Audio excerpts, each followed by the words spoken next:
Selanjutnya, saya Naila Bella akan memaparkan mengenai apa itu manajemen lintas budaya. Manajemen lintas budaya adalah proses mengelola kerjasama dan interaksi antara individu atau kelompok dari budaya yang berbeda dalam konteks organisasi atau bisnis. Fokus utamanya adalah memahami perbedaan nilai, norma komunikasi, dan perilaku agar dapat meminimalkan konflik serta meningkatkan efektivitas kerja tim secara internasional atau multikultural. Dimensi budaya dan pengaruh budaya terhadap perilaku organisasi. Secara sederhana, dimensi budaya memetakan karakteristik khas suatu budaya, misalnya bagaimana sebuah masyarakat memandang kekuasaan, individualisme, ketidakpastian, atau orientasi waktu. Konsep ini banyak dipakai dalam studi lintas budaya untuk mempermudah perbandingan antara satu budaya dengan yang lain. Yang pertama, apa sih dimensi budaya? Dimensi budaya adalah aspek-aspek yang digunakan untuk memahami perbedaan budaya antar negara atau kelompok. Salah satu teori terkenal adalah dari Gerd Hofstede yang mengidentifikasi beberapa dimensi utama, yaitu individualisme versus kolektivisme, artinya apakah orang lebih mementingkan diri sendiri atau kelompok. Selanjutnya, jarak kekuasaan, artinya sejauh mana ketimpangan kekuasaan diterima. Penghindaran ketidakpastian, artinya seberapa nyaman orang dalam situasi yang tidak pasti. Maskulinitas versus feminitas, artinya fokus pada pencapaian dan kompetisi atau kesejahteraan dan kualitas hidup. Dan orientasi jangka panjang versus orientasi jangka pendek, artinya fokus pada masa depan atau nilai-nilai tradisional. Dan yang terakhir, indulgensi versus restraint, yang artinya tingkat kebebasan dalam memenuhi hasrat pribadi. Selanjutnya, pengaruh budaya terhadap perilaku organisasi. Pengaruh budaya terhadap organisasi adalah dampak yang ditimbulkan oleh nilai-nilai, norma, kepercayaan, dan kebiasaan budaya terhadap cara organisasi beroperasi, berinteraksi, dan mengambil keputusan. Budaya memengaruhi berbagai aspek organisasi seperti struktur, gaya kepemimpinan, komunikasi, manajemen konflik, dan motivasi karyawan. Yang kedua, yaitu pengaruh budaya terhadap perilaku organisasi. Artinya, budaya memengaruhi banyak aspek perilaku organisasi. Misalnya, gaya kepemimpinan. Di budaya yang dengan jarak kekuasaannya tinggi, gaya kepemimpinan cenderung otoriter. Sebaliknya, di budaya yang jarak kekuasaannya lebih rendah, gaya kepemimpinannya lebih partisipatif. Lalu pengambilan keputusan, budaya kolektivis lebih suka keputusan bersama, sedangkan budaya individualis lebih menghargai keputusan individu. Komunikasi, di budaya yang konteksnya tinggi, misalnya negara Jepang, komunikasi cenderung implisit, dan di budaya yang konteksnya rendah seperti Jerman, komunikasi lebih langsung dan eksplisit. Motivasi dan kinerja, apa yang memotivasi karyawan bisa berbeda, misalnya penghargaan finansial mungkin penting di satu budaya, sedangkan pengakuan sosial lebih penting di budaya yang lain. Bahas mengenai kaitan budaya dengan negara-negara Eropa, Arab, dan Asia Tenggara.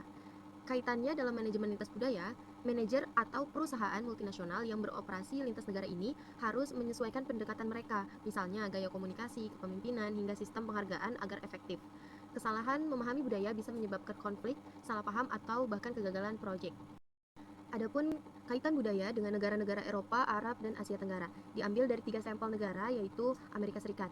Budayanya individualis, berorientasi pada hasil dan komunikasi langsung. Manajemennya berfokus pada kinerja individu, meritokrasi, dan inovasi. Keputusan yang diambil pun sering cepat dan pragmatis. Yang kedua ada Jepang, budayanya kolektivis dengan konteks tinggi, menghargai harmoni dan hierarki. Manajemennya pun dalam pengambilan keputusan lebih kolektif atau rinci sistem, loyalitas tinggi, dan proses yang hati-hati. Lalu negara Jerman, budayanya individualis tetapi sangat terstruktur, komunikasi langsung, dan berorientasi pada aturan. Manajemennya pun menekankan perencanaan jangka panjang, efisiensi, dan kualitas tinggi.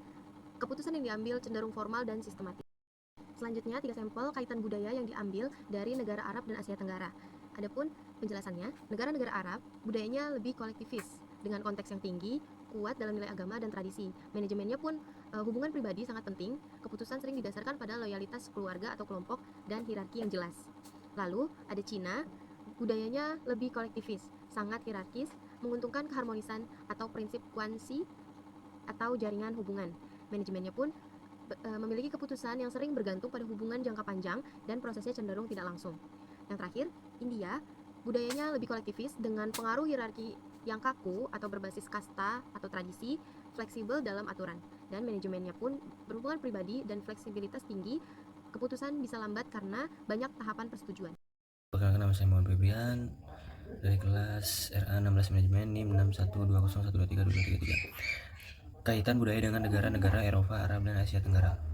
Asia Tenggara, budaya kolektivitis, konteks tinggi, menghargai harmoni dan menghindari konflik terbuka.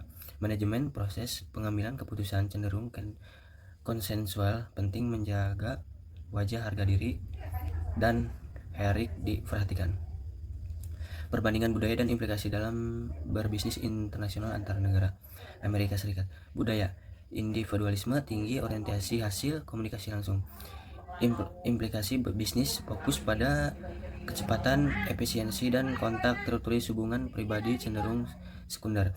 Pola pikir tegas, lugas, cepat dalam pengambilan keputusan. Perbandingan budaya dan implikasinya dalam berbisnis internasional antar negara. Jepang. Budaya kolektivitasme, konteks tinggi, menghargai, harmoni, dan erait. Implikasi bisnis, proses pengambilan keputusan panjang, musyawarah, hubungan jangka panjang sangat penting. Pola pikir sabar, menghormati, hierarki, gunakan pendekatan tidak langsung saat ada ketidaksempatan. Perbandingan budaya dan implikasi dalam berbisnis internasional negara. Jerman. Budaya individualisme moderat, struktur kuat, komunikasi jelas. Implikasi bisnis fokus pada presisi, kualitas, dan perencanaan matang. Kontrak formal sangat dihargai. Pola pikir detail oriented, pastikan semua hal terstruktur dan profesional. Perbandingan budaya dan implikasi bisnis internasional antar negara Arab. Budaya kolektivitasme, hierarki tinggi, nilai-nilai agama kuat. Implikasi bisnis, hubungan pribadi dan kepercayaan lebih penting daripada kontrak formal, waktu fleksibel. Pola pikir sopan, bangun kepercayaan lebih dahulu sebelum membahas bisnis inti. Perbandingan budaya dan implikasinya dalam bisnis internasional antar negara. Cina. Budaya kolektivitasme tinggi, guangxi, jaringan hubungan, penting menjaga muka. Implikasi bisnis, hubungan dan kepercayaan didahulukan sebelum kesepakatan formal. Negosiasi bisa berlarut-larut. Pola pikir sensitif terhadap hierarki dan hubungan, hindari menundukkan pihak lain. Selanjutnya yaitu ada negara Cina, di mana budaya mereka ini kolektivisme tinggi, guangxi atau bisa disebut dengan jaringan hubungan, penting menjaga muka. Dan selanjutnya interaksi bisnis dari Cina ini, hubungan dan kepercayaan didahulukan sebelum kesepakatan formal, negosiasi bisa berlarut-larut. Selanjutnya ada pola pikir, di mana pola pikir dari negara Cina ini adalah sensitif terhadap hierarki dan hubungan, hindari memalukan pihak lain. Baik, selanjutnya yaitu ada negara India, di mana budaya mereka ini kolektivisme, hierarki sosial jelas, fleksibilitas tinggi, dan untuk interaksi bisnis, hubungan pribadi dihargai, bisa ada ketidakteraturan dalam waktu dan struktur formal. Untuk pola pikir bersabar, fleksibel dengan proses dan hormati senioritas. Selanjutnya yaitu ada pola pikir untuk pertemuan lintas budaya dan akar kulturasi organisasi. Yang pertama itu ada kesadaran budaya, kenali asal-usul budaya anggota tim dan negara mitra. Ini membantu menghindari asumsi yang keliru. Yang kedua ada adaptif dan fleksibel. Jangan memaksakan satu gaya universal, sesuaikan pendekatan sesuai dengan budaya dominan di situasi tersebut. Yang ketiga ada keterampilan dengarkan lebih baik untuk memahami isyarat halus terutama di budaya konteks tinggi seperti Jepang, Cina, Asia Tenggara. Yang keempat ada empati dan rasa hormat, hargai perbedaan nilai dan norma, terutama terkait hierarki dan cara berkomunikasi. Yang kelima ada bangun kepercayaan di banyak budaya, seperti budaya Cina, Arab, Jepang. Kepercayaan personal sangat penting sebelum masuk ke tahap formal. Yang keenam ada gabungan nilai, di mana ketika organisasi multikultural memiliki akar budaya yang kuat namun berbeda, buat sistem hibrida menghormati nilai inti sambil terbuka pada adaptasi.